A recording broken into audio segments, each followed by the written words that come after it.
Budžet grada Čačka prihodovao je za prvih 6 meseci 2017. godine 40 miliona dinara više nego u istom periodu prošle godine, izjavio je gradonačelnik Milun Todorović.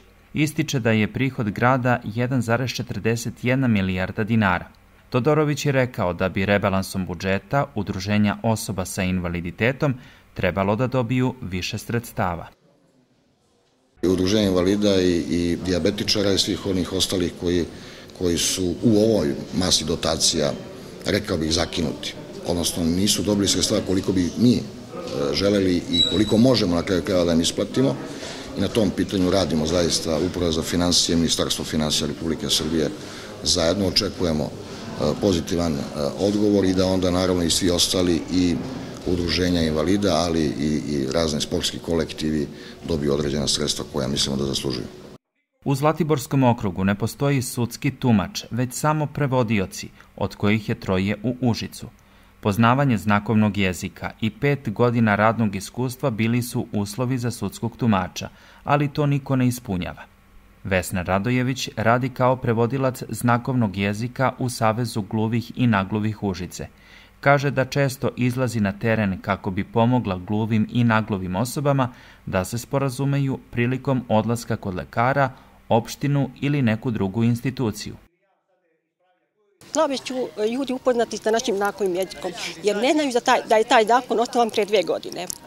I da bi trebalo to da se uključi, da što više ljudi znaju, jer imamo najviše problem kako pristupiti kod doktora u bolnici i moramo da čekamo po 4-5 sata. Mislim, po 4-5 sati ne može da nam izađu sutra da odmah to da uradimo, da završimo neke obaveze. Nego oni koji neću moraju da čekaju. Mislim da po tome treba malo da se promijeni. Odlukom Gradskog veća Čačka uvedene su 2 nove autobuske linije koje će saobraćati na svakih pola sata, i to na relaciji Prisloničko polje, Preljina-Atenica i Baluga, Preljina-Atenica.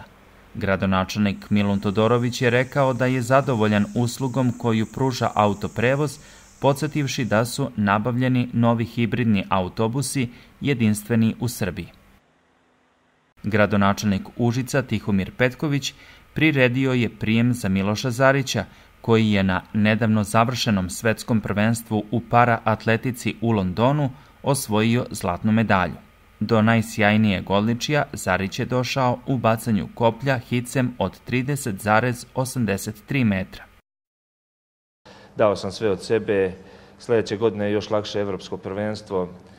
Idem tamo da odbranim svoje zlato i evropski rekord i nadam se da će biti tako. Mi kao grad, zahvaljujući najviše i njemu, posljednjih nekoliko godina činimo sve više da stvorimo uslove za bolji život Užičana sa invaliditetom i posebno Užičana sa invaliditetom koji se bave hrabro sportom.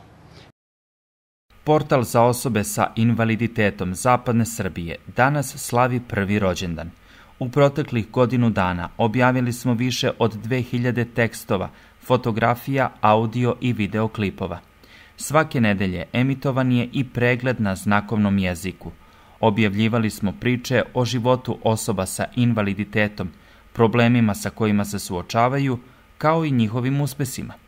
Propratili smo veliki broj aktivnosti Udruženja osoba sa invaliditetom iz gotovo svih gradova i opština Zapadne Srbije. Namera nam je da to činimo i u buduće.